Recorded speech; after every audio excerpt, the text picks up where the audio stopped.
এই গত কদিন যাবৎ অর্থাৎ আজকে প্রধানমন্ত্রী ভারত যাওয়ার পর এবং আসার পর থেকে আমার নিজের মনটা খুব খারাপ, নিজের ব্যক্তিগতভাবে।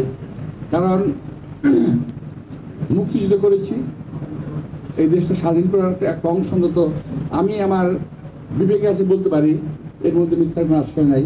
যুদ্ধ করেছি পাকিস্তানের হাত থেকে রেহাই পাওয়ার জন্য। আর আজকের প্রধানমন্ত্রী বিদেশ থেকে আসার পরে যা যা শুনলাম, সোশ্যাল মিডিয়া দেখছি, এতে আমি অত্যন্ত আতঙ্কিত, আমি ভীত এবং মনে মনে অত্যন্ত প্রতিবাদী। আমি এখন আমাদের সবাইকে সেই প্রতিবাদে যাওয়ার জন্য একটা প্রস্তুতি রাখতে হবে। হয়তো এমন হতে পারতো যদি দেশনেত্রী বেগম খালেদা আজকে জেলে না থাকতেন, কিংবা যদি তারা গ্রেফতার করা না হতো, এই ঘটনাটা ঘটতো না। এখন যে ঘটতে যাচ্ছে, দেশনেত্রী বেগম খালেদাকে আটকে রাখার মূল উদ্দেশ্য হলো মূলত বাংলাদেশকে একটা পরাধীনতার শৃঙ্খলা আবদ্ধ করা। 11-তে যখন আমরা গ্রেফতার ছিলাম, আমিও তখন গ্রেফতার ছিলাম, আমার সাথে বিএনপি নেতৃবৃন্দ সহ আওয়ামী লীগের নেতৃবৃন্দ ছিল, বাঘা নেতৃবৃন্দ, একই রুমে থাকছি আমরা। আমি বলছি দেশনেত্রী কথা, তখন ওনাকে যখন গ্রেফতার করা হয়,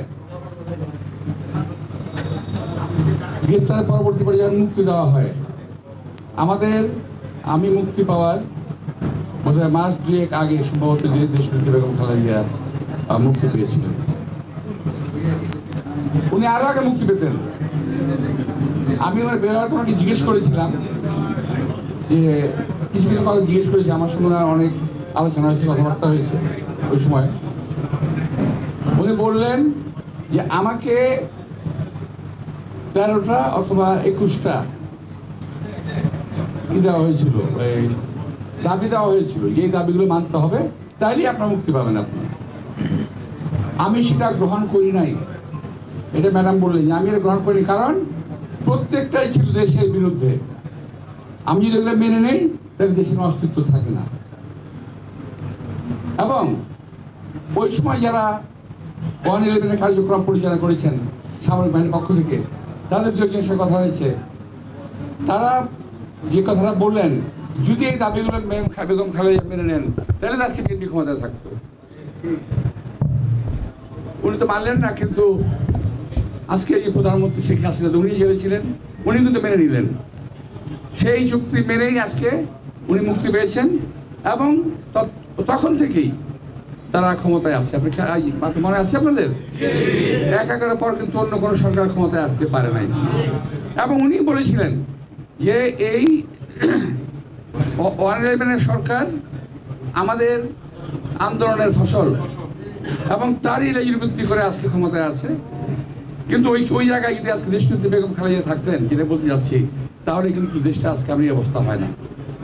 এখানে যারা আছেন কম বেশি সবাই দেশকে ভালোবাসেন এবং আজকে দেশে যে অবস্থা করতে যাচ্ছে, হয় না এখনো, হয়ে যাবে, তবে অনেকটা হয়ে গেছে। এই অবস্থায় দেশনেত্রী বেগম খালেদার অনেক প্রয়োজন ছিল, অনেক প্রয়োজন ছিল। আজকে আমাদের আর দেশনেত্রী বেগম খালেদার আন্দোলনের জন্য আমরা চিন্তা করছি না, আমরা চিন্তা করছি ওনাকে মুক্তি দিতে হবে। দেশনেত্রী বেগম খালেদার মুক্তি মানে হলো, যে কথা সব বক্তারা বলেছে, আমিও বলছি, দেশনেত্রী বেগম খালেদার মুক্তি মানে হলো সারা বাংলাদেশের জনগণের মুক্তি। আপনারা প্রতিদিন পত্রপত্রিকা অবশ্য আসে না, সোশ্যাল মিডিয়ায় কিন্তু খুব তীব্র আলোচনা সমালোচনা কিন্তু হচ্ছে।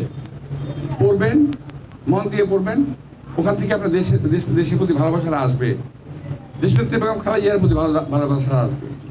দেশনেত্রী বেগম খালেদার মুক্তি মানে বাংলাদেশের মুক্তি,